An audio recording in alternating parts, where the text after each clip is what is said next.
1999 সালের November Mexico সিটির একটি পুরনো সাবওয়ে স্টেশন বারাঙ্কা দেল মুয়ের্তো। এটা শহরের সবচেয়ে অন্ধকার আর কম ব্যবহৃত স্টেশনগুলোর একটি। মানুষ এখানে যায় শুধু ট্রেন ধরার জন্য, থাকার জন্য নয়।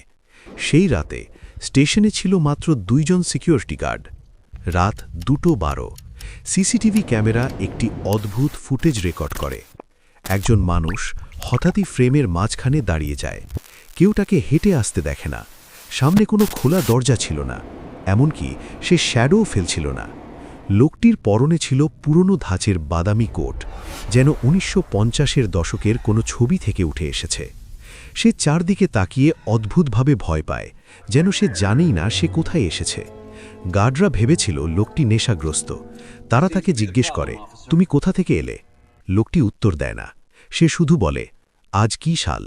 গার্ড বলে, 1999। লোকটা চুপ করে যায়, ধীরে বলে, কিন্তু আমি তো 1957-তে ছিলাম।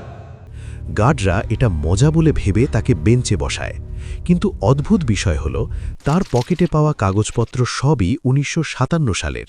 একটি তামাক কোম্পানির রসিদ, একটি মুভি টিকিট স্টাব, একটি অদ্ভুত রিস্টওয়াচ যা মানচিত্রের মতো ঘুরছিল। এগুলো ফরেন্সিক পরীক্ষা করলে দেখা যায় যে সব কাগজের ফাইবার আসলেই 40-45 বছর পুরনো। সে যখন স্টেশন থেকে বের হওয়ার জন্য স্টেয়ার্সের দিকে হাঁটছিল, সিসিটিভি ফুটেজে দেখা যায় তার দেহে এক ধরনের স্ট্যাটিক ডিস্টরশন দেখা যায়, যেভাবে পুরনো সিআরটি টিভিতে সিগন্যাল বিঘ্নিত হয়। কয়েক সেকেন্ড পর লোকটি অদৃশ্য হয়ে যায়, না হাঁটে না দৌড়ায়, শুধু এক ফ্রেমে আছে, পরের ফ্রেমে নেই। গার্ড দুজন দৌড়ে যায়, কিন্তু সিঁড়ির নিচে বা উপরে কোথাও কাউকে পাওয়া যায় না। আরও ভয়ঙ্কর ব্যাপার হল, সিসিটিভি ফুটেজ ব্যাকআপ নেওয়ার সময় ডেটার ভেতরে একটি শব্দ পাওয়া যায়, হি ডিডেন্ট বিলং হিয়ার। ঘটনার পর 25 বছর কেটে গেছে।